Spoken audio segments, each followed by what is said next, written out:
नमस्कार दर्शकों, मेरी अनजान कविताएं भाग 2 में आपका स्वागत है। दर्शकों, आज जो कविता मैं लेकर आया हूं बहुत ही साधारण है, बड़ी सरल है और बड़ी मोहक है। तो आखिरी धारावाहिक में हमने जो कविता देखी थी उसमें थोड़े संस्कृत के शब्दों का इस्तेमाल हुआ था, थोड़ी सी क्लिष्ट भाषा थी। मुझे तो अच्छी लगी थी वो भाषा, मगर वो जन साधारण की भाषा नहीं थी, है ना। इस बार जो मैं कविता ला रहा हूं उसमें बहुत ही साधारण भाषा का, आम बोलचाल भाषा का प्रयोग हुआ है जो हम और आप बोलते हैं। अब इसकी पृष्ठभूमि जो है वो भी बड़ी खूबसूरत है। इसमें हमारे जो कवि हैं, हमारे जो नायक हैं, ये एक महफिल में गए हैं, किसी कार्यक्रम में गए हैं। वहां पर इन्होंने अपनी नायिका को देखा है। नायिका को देखा तो मन में प्रेम के जो अंकुर है वो प्रफुल्लित हुए हैं, है ना, और मन में जागी है एक आशा। तो दर्शकों, जब प्रेम होता है तो बड़े सारे स्वप्न उसके साथ जो है जन्म लेते हैं, एक आशा उसके साथ जन्म लेती है ना। तो जब ये उस महफिल में नायिका को देखते हैं तो इनके मन में भी एक स्वप्न, एक भाव जो है जन्म लेता है, और ये उसी को बयां कर रहे हैं, वही बता रहे हैं। लेकिन उस महफिल में ये जो बता रहे हैं, जो कुछ हुआ, ये सच में हुआ या इनकी कल्पना मात्र थी? चलिए देखते हैं। तो पहले मैं इस कविता को पढ़ूंगा और फिर इसकी हम विवेचना करेंगे, इस पर जो है हम चर्चा करेंगे। इस कविता का जो शीर्षक है वो है महफिल, केवल महफिल। आइए जानते हैं क्यों। हाँ, एक बात और बता दूं कि जब मैं इसको पढ़ रहा था तो मेरे मन में जो है एक संगीत फूटा। मुझे लगा जो कवि हैं, जब वो लिख रहे होंगे तो उनके मन में भी कोई संगीत होगा जिसमें उन्होंने इसको पिरोया होगा। अब मुझे वो संगीत नहीं पता, तो मैंने इसको अपने अंदाज में कहने की कोशिश की है। आप मुझे बताइएगा ये अंदाज आपको कैसा लगा, और अगर कोई दूसरे अंदाज में आप इसको रिकॉर्ड करना चाहते हैं अपनी ओर से और हमारे साथ साझा करना चाहते हैं तो वो भी आप कर सकते हैं। तो चलिए शुरू करते हैं। महफिल। हमारे नायक जो है महफिल में पहुंच चुके हैं, अब देखते हैं क्या होता है। तो भीड़ बहुत थी महफिल में और वो भी दूर खड़ी थी। मैं था थोड़ा बहका सा, वो भी बेचैन बड़ी थी। शाम यूं ही फिर चलते चलते ढलने को हो आई। वक्त की ठहरी सी पलछिन अब चलने को हो आई। मिली जो मुझसे आंखें उसकी, वो थोड़ा सा शर्माई। फिर बनकर वो अनजानी अलहड़ सी अब मुस्काई। मैंने सोचा बढ़कर उस तक थाम लूं उसका आंचल।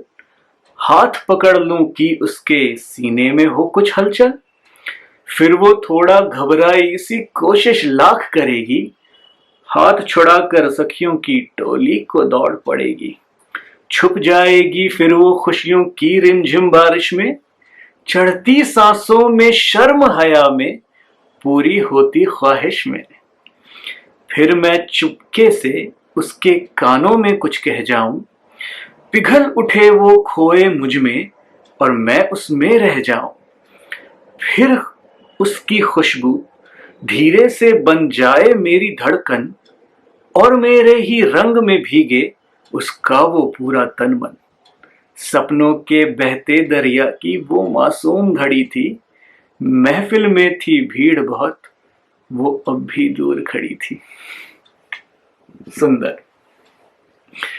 तो क्या लगता है आपको, ये उनका स्वप्न था या ये सब सच में हुआ भी? चलिए देखते हैं। तो कवि बताते हैं कि भीड़ बहुत थी महफिल में और वो भी दूर खड़ी थी, और ये थोड़े बहके से थे, उनको लगा कि वो भी बहुत बेचैन थी। तो ऐसा क्यों हुआ होगा? अब ये क्यों बहके थे नायिका को देखकर, ये तो समझ में आता है। तो इनके अनुसार शायद उनकी नजरें भी इनकी नजरों से टकराई, और टकराते ही वो भी बेचैन हो उठी। अब किस चीज के लिए बेचैन उठी?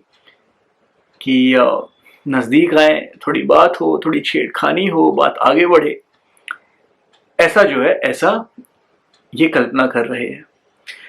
फिर बताते हैं कि शाम यूं ही चलते चलते ढलने को हो आई। अब वक्त बीतता जा रहा है, दोनों ने एक दूसरे को देख लिया है। महफिल जो है अपने अंत की ओर बढ़ रही है। वक्त की ठहरी पलछिन, मेरा ख्याल इसका मतलब पल से है। उन्होंने शब्दों का प्रयोग किया है, लेकिन इसका मतलब यह है कि जब इन्होंने नायिका को देखा, जब इन दोनों की आंखें मिली, तो वक्त जो है वो ठहर सा गया था, उस पल में सिमट सा गया था।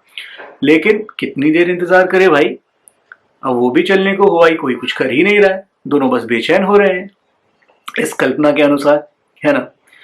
बताते हैं, मिली जो मुझसे आंखें उसकी, वो थोड़ा सा शर्माई, फिर बनकर वो अनजानी अल्हड़ सी अब मुस्काई। मतलब जो नायिका है, आप देख रहे हैं वो कैसे सता रही है नायक को। आंखें मिली तो थोड़ा सा शर्माई, इन्होंने बता दिया कि आपसे आंखें मिली हैं, आपके मन में जो भाव है यहां भी वही भाव प्रफुल्लित हो रहे हैं। और वो उनका जो ये शर्माना है हल्के से, ये जो नजाकत है, इससे वो इस बात को कवि के अनुसार दर्शा रही हैं कि यहां भी प्रेम के वो जो छोटे छोटे अंकुर है प्रफुल्लित हो रहे हैं कदाचित। फिर बनकर वो अनजानी अल्हड़ सी अब मुस्काई, इतना आसान भी नहीं है। नायिका इनको ये भी बता रही है कि हाँ, मैंने तुमको देखा या शायद नहीं देखा, है ना, सब अनजानी। और वो अल्हड़ सी मुस्कुरा रही है, उनको पता है कि नायक देख रहे हैं, और नायक को जो है इतनी आसानी से तो नायिका जो है अपनी स्वीकृति नहीं देने वाली, है ना। तो वो थोड़ी सी शरारत कर रही है, कवि की कल्पना में नायिका इनके साथ शरारत कर रही है। और इस शरारत को कितनी खूबसूरती से जो है कवि ने यहाँ पर हमें बताया है, भाव भंगिमा से। उसके बाद कवि कहते हैं कि मैंने सोचा बढ़कर उस तक थाम लूं उसका आंचल, हाथ पकड़ लूं कि उसके सीने में हो कुछ हलचल। शरारत आप ही नहीं कर सकती हैं नायिका जी, शरारत हम भी कर सकते हैं, तो क्यों ना बढ़ करके आपका आंचल पकड़ लें, है ना, आपका हाथ धीरे से पकड़ लें कि आपके सीने में कुछ हलचल होगी। मेरे नायक ने मेरा हाथ पकड़ा है, ये जो शरारत मैं कर रही थी वो भी शरारत पर उतर आए हैं। प्रेम में तो यही होता है ना मित्रों, शुरुआत में तो कम से कम यही होता है कि जिनसे आप प्रेम करते हैं वो भी यदि आपसे प्रेम करती हैं तो थोड़ा सा छेड़ना, थोड़ी सी शरारत, ये सब तो लगा ही रहता है। तो यहाँ पर भी कवि की कल्पना में वही सब हो रहा है। नायिका भी इनको छेड़ रही है, शरारत कर रही है, ये भी नायिका को छेड़ना चाहते हैं और शरारत करना चाहते हैं। कितना मासूम प्रेम है ना, हल्की हल्की शरारत, एक दूसरे को देखना, आंखें चुराना, हल्का सा अपने प्रियतमा को तड़पाना, छेड़ना, अद्भुत। उसके बाद होगा क्या, ये बढ़कर के ऐसे हाथ पकड़ लेंगे, आंचल पकड़ लेंगे तो होगा क्या।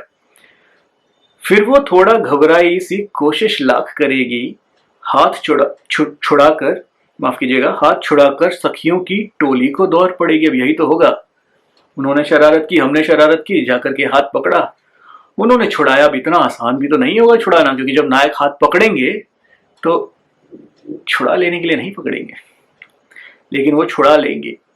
अब नायक बहुत जोर जबरदस्ती भी नहीं कर सकते, है ना, तो ये भी हाथ छोड़ देंगे और वो शर्मा कर, लजा कर अपनी सखियों की टोली को दौड़ पड़ेंगी। यही तो होगा, है ना। अब क्या होगा, अब देखिए अब क्या होगा, कहां पहुंचती है ये। छुप जाएगी फिर वो खुशियों की रिमझिम बारिश में, चढ़ती सांसों में शर्म हया में, पूरी होती ख्वाहिश में। अब यहां पर देखिए हो क्या रहा है, शरारतें अपनी जगह हैं, लेकिन अब जो है, अब दोनों ने एक दूसरे को अपनी स्वीकृति एक तरह से दे दी है। ये भाग गई हैं, शर्मा गई हैं, सखियों की टोली में छुप गई हैं। इतना आसान नहीं है प्रेम का पार पाना। अब वो छुप भी जाएंगी, लेकिन किस में, खुशियों की रिमझिम बारिश में। अभी खुशियों की रिमझिम बारिश कहां से आ रही है, प्रेम की स्वीकृति से आ रही है।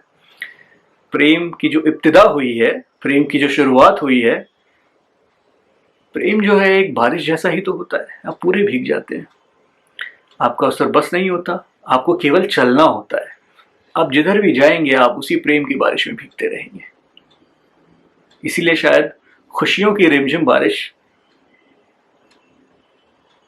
के द्वारा कवि ने हमें इस पूरे भाव को समझाने की कोशिश की है। चढ़ती सांसों में शर्म हया में, पूरी होती ख्वाहिश में। अब सांसें चढ़ रही हैं, आप देख रहे हैं कैसे वो हमें दिखाने की कोशिश कर रहे हैं कि नायिका के मन में हो क्या रहा है। आप देख सकते हैं, आप आंखें बंद करेंगे और ये सुनेंगे तो आपको दिखेगा, क्योंकि सांसें चढ़ रही हैं, नायिका घबराई हुई है, शर्माई हुई है, खुश भी है, सारे भाव एक साथ उनके मन में खेल रहे हैं। तो इससे होगा क्या, सांसें चढ़ेंगी, है ना, शर्म हया में, शर्माई हुई भी है ना, तो सांसें चढ़ रही हैं उनकी। देखिए कितना कितना सुंदर बयान हुआ है यहाँ पर। पूरी होती ख्वाहिश में, अब कवि ये भी बता रहे हैं कि नायिका की भी ख्वाहिश थी कि ये जो प्रेम है ये आगे बढ़े, ये अपना अगला चरण बढ़ाए। तो उनकी जो ख्वाहिश है, जब उन्होंने उसको पूरा होता हुआ देखा, वो घबरा भी गई, वो शर्मा भी गई, वो खुश भी हैं। सारे भाव उनके मन में जो है, पूरा एक मेला सा लग गया है उनके मन में उन भावों का, और सब जो है, सारे भाव जो है उनकी सांसों को चढ़ा रहे हैं। आप आंखें बंद कीजिए, आपको ये दृश्य दिखाई दे जाएगा। अब देखिए, अब ये क्या कहते हैं, एक कदम और आगे जा रहे हैं अपने प्रेम में। फिर मैं चुपके से उसके कानों में कुछ कह जाऊं, पिघल उठे वो खोए मुझ में और मैं उसमें रह जाऊं। कानों में चुपके से क्या कहेंगे? अपने प्रेम के बारे में ही बतलाएंगे कि प्रेयसी, प्रियतमा, मुझे जो है तुमसे काफी प्रेम हो गया है, और अपने भावों को बताएंगे उनको। ठीक है, और वो जब ये सब सुनेंगी, वो पिघल उठेंगी, उनका मन पिघल जाएगा। अब तक जो वो शरारत कर रही थी, ऐसी बचती हुई छुपती हुई फिर रही थी, अब वो नहीं कर पाएंगी, अब वो पिघल जाएंगी। और पिघल के जाएंगी कहाँ? हमारे नायक में खो जाएंगी, उनके आलिंगन में बन जाएंगी, और नायक भी उसी आलिंगन का एक हिस्सा होंगे। दोनों एक दूसरे में खो जाएंगे। अब देख रहे हैं भाव कहाँ से कहाँ गया। देखा, शरारत हुई, फिर एक दूसरे को अपने भाव के बारे में बतलाया, दोनों की स्वीकृति हुई, प्रेम और आगे बढ़ा। और भाव ये है कि दोनों अब एक दूसरे में खोने लगे। एक एक कदम करके जो है प्रेम आगे बढ़ता जा रहा है। उसकी खुशबू फिर धीरे से बन जाए मेरी धड़कन, और मेरे ही रंग में भीगे उसका वो पूरा तन मन। अब यहां भी वही भाव है, एक दूसरे में खो जाने का। हमने पिछले धारावाहिक में भी ये देखा था कि प्रेम की जो सीमा है कवि के हिसाब से, जब आप उसको पार करते हैं तो आपका अपना अस्तित्व जो होता है वो कहीं खो जाता है, या आप उसको छोड़कर आगे बढ़ जाते हैं। जिनसे आप प्रेम करते हैं, आप उनमें उन्हें खोने का जो जो तात्पर्य है वो यही है कि अब मेरा मुझ में कुछ नहीं, जो होवत सो तोर। वैसा ही भाव यहां भी है, उसकी खुशबू मेरी धड़कन बन जाए। तो इसका भाव देख रहे हैं, उसकी खुशबू मेरी धड़कन, अस्तित्व एक दूसरे में घुल रहा है। वो जो है, उनकी जो खुशबू है, उनका जो तन है, और मेरा जो तन है, मेरे जो प्राण है, सब एक हो गए। वैसा ही शायद कुछ भाव होगा यहां पर कवि का। और मेरे ही रंग में भीगे उसका भी ये पूरा तन मन, एक दूसरे में हो गए। अब किसी का अपना अस्तित्व बचा ही नहीं। प्रेम के उस पटल पर हैं जहां पर यह कहना बड़ा मुश्किल है कि नायक कौन और नायिका कौन। एक दूसरे में पूरी तरह खो चुके हैं। कल्पना की गहराइयों में कवि ने हमको प्रेम की कि उसकी असीमता के बारे में बताया है। फिर अंत में कहते हैं, सपनों के बहते दरिया की वो मासूम घड़ी थी, महफिल में थी भीड़ बहुत, वो अब भी दूर खड़ी थी। अब यहां क्या हुआ? ऐसा लगता है कि ये सब जो कवि हमें बता रहे थे, ये जो कहानी सुना रहे थे, ये मीठी सी कहानी, ये प्रेम की कहानी, वो तो इनकी कल्पना मात्र थी, या सच में हुआ था और कवि हमें बताना नहीं चाहते। जो भी हो, इतना तो तय है कि ये जो कहानी है, जहां अंत में आकर हमें ये एहसास होता है कि ये सब तो केवल कल्पना थी, तो वो भी बड़ी मासूम सी कल्पना है। सपनों के बहते दरिया की, अब ये सपनों का बहता दरिया ही तो है, कहीं से उद्गम हुआ, कहीं अंत हुआ, है ना। अपना पूरा जीवन इस सपने ने जिया, आंखों के मिलने से लेकर के एक दूसरे में खोने तक। और कितना मासूम प्रेम है। अगर ये कल्पना भी है तो कितनी मासूम कल्पना है। अब या तो इन्होंने ये कल्पना की और कुछ हुआ ही नहीं, या फिर ऐसा भी हो सकता है कि ये सब कुछ हुआ और ये दोनों के मन में हुआ, नायक के मन में भी हुआ और नायिका के मन में भी हुआ, और एक दूसरे को अपनी भावनाएं जो हैं दोनों ने व्यक्त कर दी। मुझे नहीं पता क्या हुआ था, लेकिन मैं इतना जरूर जानता हूं कि हमारे जीवन में, आपके और मेरे जीवन में, हम इस वाक्य से जरूर गुजरे हैं, कभी ना कभी जरूर गुजरे हैं। किसी ना किसी महफिल में हमारे मन में कुछ इस तरह की जो के जो अनुभव हैं वो ज़रूर हुए हैं। क्या आपके जीवन में भी ऐसे अनुभव हुए हैं? हमारे साथ ज़रूर साझा कीजिएगा। तो मिलते हैं अगले भाग में, माफ़ कीजिएगा, एक और खूबसूरत सी कविता के साथ। नमस्कार।